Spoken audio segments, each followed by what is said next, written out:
This is a recipe for air fryer garlic bread. And you might be thinking, who needs a recipe for that? Just put some garlic butter on bread and put it in the air fryer. But we don't just do that. When we want to know how to make something, we want to make the best version possible, even if it's as simple as air fryer garlic bread. To start with, it doesn't really matter what garlic butter you use. That is really up to you. What's important is that there is a little bit of Parmesan cheese mixed in with the garlic butter.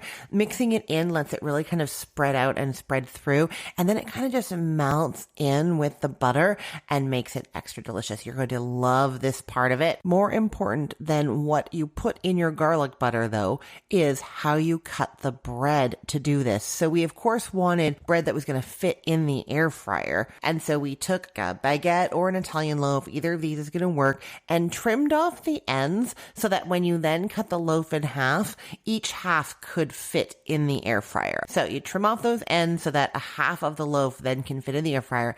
Then you cut it in half. You're going to cut that half horizontally. So you're sliding your knife parallel to the cutting board through there. So you end up with two planes of bread that you can spread garlic butter on. The next step is to make slices down into the bread, kind of like a Hasselback potato. These slits or vertical slices are going every 2 inches along this halved loaf that you've got, and they're going most of the way down, but not all the way down because you want it to still hold together. We're going to spread our garlic butter across those horizontal planes that we sliced, right? And then when that goes into the air fryer, it's going to melt down into those Hasselback slices. So we are going to get garlic butter into every single possible bite, nook, and cranny of this loaf of bread. I'm telling you, this is the way to go. Do you use aluminum foil or not when making garlic bread in the air fryer?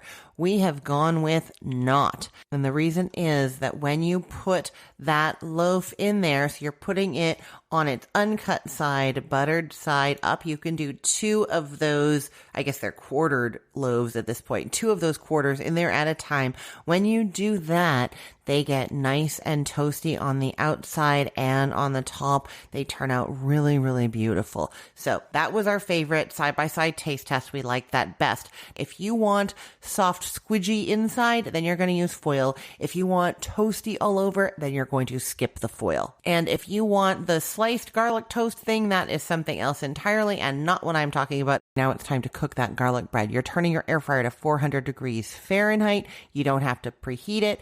And then that is going in there buttered side up if you're not using the foil, and it's just 5 minutes. Use the tongs to get the bread out of there and then dig in. If you're wrapping those loaves in foil, you're putting those 2 buttered sides facing each other, wrap them in foil, and then they're going in for 15 minutes at 400 degrees Fahrenheit. That is going to get some nice toasty crust on the outside, even through the foil, with soft bread heated all the way through in the middle. That is how you make the best air fryer garlic bread. I told you we were super thorough as always, but we have done the testing so you don't have to. All you need to do is get that loaf, cut it, spread the butter on it, stick it in the air fryer for 5 minutes, and you're going to have a taste experience. You're going to love it so much. Get more taste easy recipes at cookthestory.com.